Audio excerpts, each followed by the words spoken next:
they had three major policies that were going to be followed. First, Lucifer says, we have to make sure that people, humans, get to believe that Satan and his angels do not really exist. You know, Roger, that's interesting because a recent research study report that I read indicated that in a national survey, I believe it's over 75% of people do not really believe in a real tangible devil.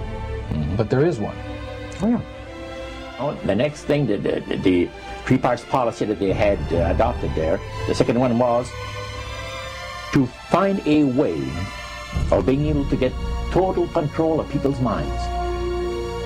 And that would be done by taking hypnotism out of the realm of the occult and introduce it as a new science for the benefit of mankind.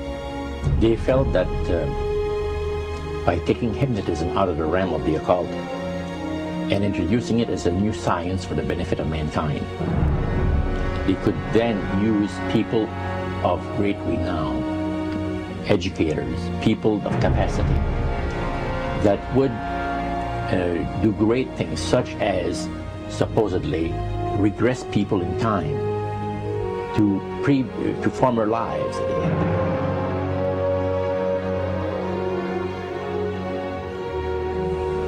And of course, after the session is over, the person would not know a thing about ancient history. And the person she or he has talked about performing, certain deeds, let's say, 3,000-4,000 years ago.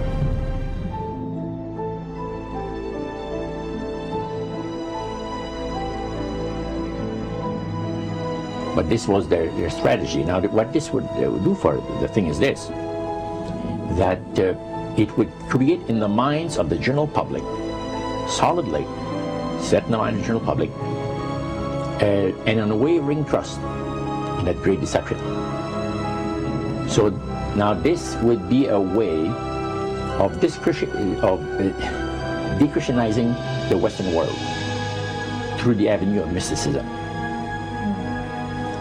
The three things were, number one, that they did not want Satan did not want the human family to think that he or his angels existed. Right. The second point that you made had to do with taking control of people's minds. That's right. The third point was what? Was to destroy the Bible without burning it. Okay. See? And what was his strategy on that? On that, it was very interesting. Because after the Great General Council, it was decided that Satan would tutor Charles Darwin personally in setting up the principles of his theories of evolution. He was tutored by Lucifer himself, fallen Lucifer.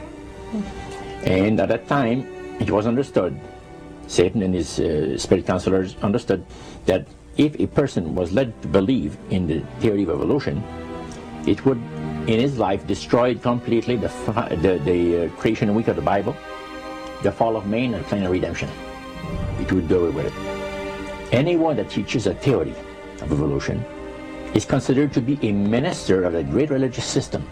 And he said that every teacher of that theory is recognized by the spirits as a person of great value and receives a very special unction from Satan himself, giving great power to induce spiritual blindness, to convince and convert. Three capacities.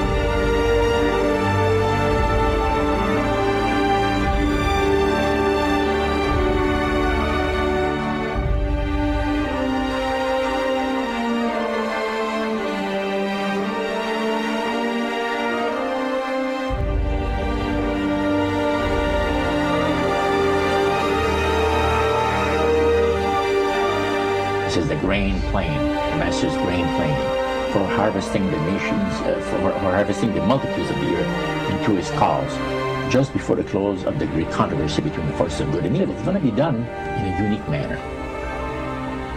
This grand plan is going to take people are going to eat the stuff, because it says spirits, demon spirits, will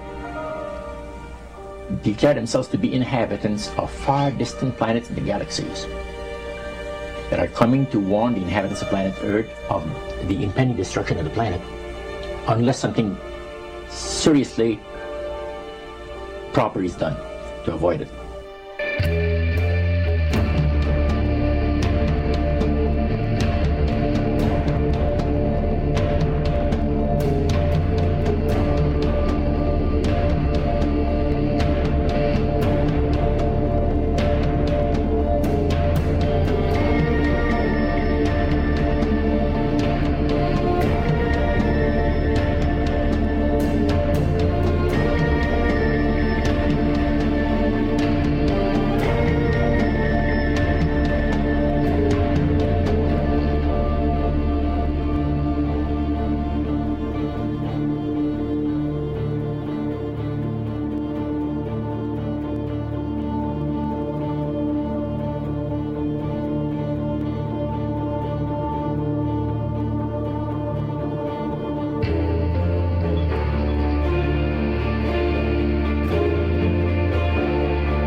Metaphor. If you think about Aladdin and his lamp, you've probably heard of that one.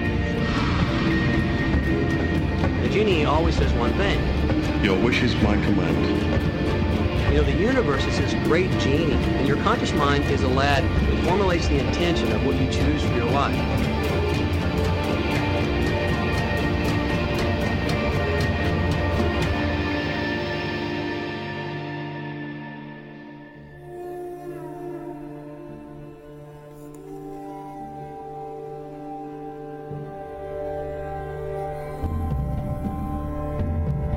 At the very heart and core of all these secret societies lurks the Kabbalah. It is a method of encoding information through a system of mathematics and numbers. These people that belong to the secret societies never dared to write down in any language what they knew, what it was that they were guarding, because then someone could steal it and then the secret would be out. So they took this knowledge and they made it occult through a system of encoding, encryption, one of which is mathematics, numbers. Another is architecture. Everybody wonder, why do they have a fraternal organization called the Freemasons? Aren't those the guys that build walls? You bet they do. But every wall they build contains the secrets that have been kept and maintained throughout the ages, and it's encoded in the architecture and in the measurements of the buildings and in the mathematical formulas used to derive the geometry, the shape, the length and breadth and height of rooms. It's all encoded there.